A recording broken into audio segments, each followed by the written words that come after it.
One after the other, workers under the Nigeria Union of Electricity Employees (NUE) began shutting down transmission stations. On Wednesday, from 4,149 megawatts recorded at 6 a.m., the grid dropped to 2,600 megawatts. The capacity continued to drop as more workers at the transmission station stopped work. By 3 p.m. same day, 939.4 megawatts. Finally, recording zero generation at 4 p.m. The immediate result was a national blackout with the grid collapsing.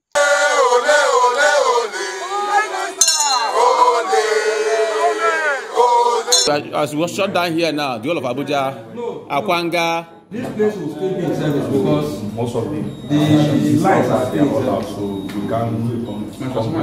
The grid before the incident had been experiencing repeated failure until it peaked at 4,000 megawatts consistently, as shown by the system operator for weeks.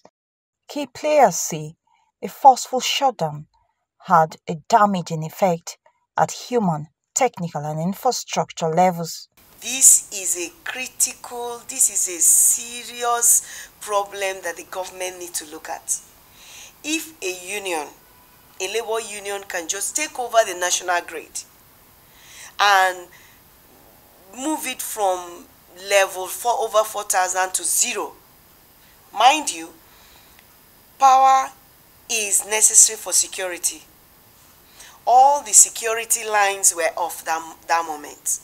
That meant as at that moment, Nigeria was exposed to both internal and external attacks. That's on the security angle. Also, our economy grounded to a halt. Economic activities were stifled.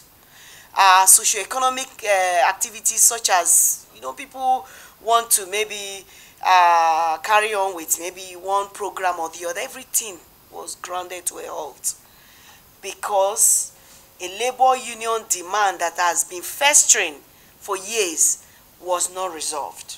Loss of revenue essentially because we can only make revenue when power is consumed. So when there is no power to be distributed, that means we are not selling. And when you are not selling, you lose your hitherto incoming revenue. And a lot of times, even when the revenue is not coming because you are not selling, you also still carry the cost of sales, because these are fixed costs that are already along the business chain. So whether there's power or not, the cost of sales, those fixed ones, still hit you. So apart from not making money, you also lose money as a distribution company. Electricity consumers such as Professor Yemi Oke, a pioneering specialist and leading expert in electricity law in Africa, and Adetayo Adegbemle, Executive Director of Power Up Nigeria, an electricity consumer right and power sector policy advocacy organization. Stakeholders must think beyond self-interest and work in the interest of the nation. I've challenged federal government that we cannot nationalize the grid.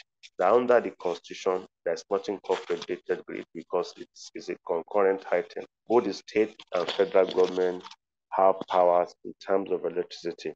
And that is not being done. And that's the basis. That's one of the reasons why we're having the challenges we're having in this sector. Unless we go by what the central energy option, nothing stops Bayelsa from generating and transmitting and distributing if Lagos is not doing. Nothing stops Lagos from doing so if Kaduna is not doing. We should have the centralized approach to energy management. We should decentralize the national grid. We should disaggregate the national grid. We can't have a centralized grid in the 21st century. It doesn't add up. It doesn't make sense. Our regulatory commission needs to be independent, truly independent, so that they can take, they can take decisions and follow it through. We need a very strong regulatory commission. We need a very good policy directives as well, so that we can see the power sector reform through. The strike has been suspended for 2 weeks, so issues of contention can be addressed. If this fails, the workers are ready to throw the nation again into darkness at the expiration of the period of grace. While the entitlements of the workers are for their own interests, having supply is for the interest of the nation, including the workers.